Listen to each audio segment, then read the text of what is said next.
Bosay si Congressman Paulo Duterte dito. Nagbigay ng pahayag si Pastor Apollo C. Quiboloy sa kanyang programang Spotlight sa SMNI ngayong Huwebes patungkol sa tugon ni Davao City 1st District Representative Paulo Duterte sa kasong isinampa kamakailan ni ACT Teachers Party List Representative Franz Castro laban sa kanyang ama na si dating Pangulong Rodrigo Duterte.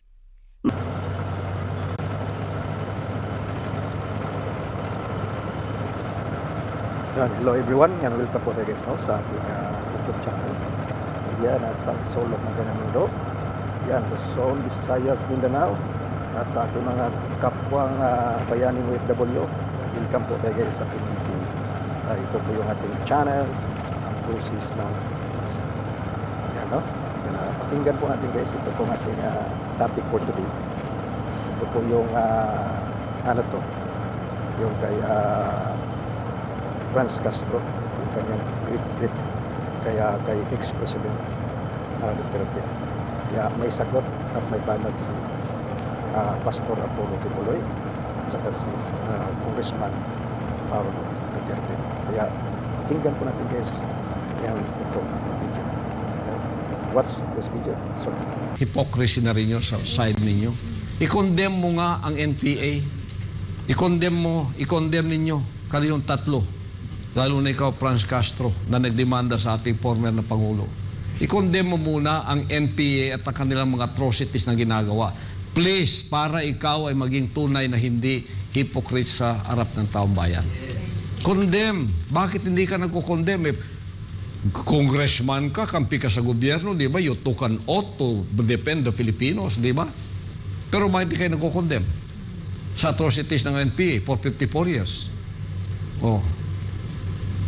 Bakit di kayo nagko-condemn? Bakit? Alam ng taong bayan kung sino kayo eh.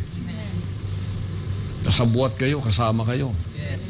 Kaya hindi nyo makondem. Dagdag ni Pastor Apollo na mas may utak pa si Congressman Pulong Duterte kaysa kay Castro at nananawagan din ng butihing pastor sa kanya na sagutin ang nakababatang Duterte. Samantala, binuhay muli ng Makabayan Bloc ang House Bill 7158 o ang Intelligence and Confidential Funds Transparency Bill.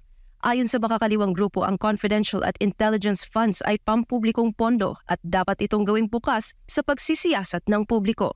Pahayag naman ni Pastor Apollo patungkol dito. Ito na naman ito. Bakit ginaya ninyo si Pangulong Duterte ngayon for public scrutiny? Kayo ang ayaw magbukas ng inyong libro. Hinamon nga kayo kung saan nyo nilalagay yung pera ng kinokolekta ninyo sa DepEd. Ikaw, Franz Castro, di ba? Kayo, saan mo ginagamit? Kayo, Raul Manuel, at saka ikaw, Franz Castro Brosas. Saan nyo ginagamit yung mga perang binibigay sa iyo ng Kongreso bilang mga congressman kayo? Saan proyekto? Kayo ang una. Kayong gumawa ng House Bill na to. Kayo ang unang magpakita kung saan nyo ginagasto ang pera na ginagamit ninyo mula sa taong bayan. Tapos gagayahin ninyo Pangulong Duterte for public scrutiny. Gaya-gaya, putumaya kayo. Para sa Diyos at sa Pilipinas kong mahal, ako si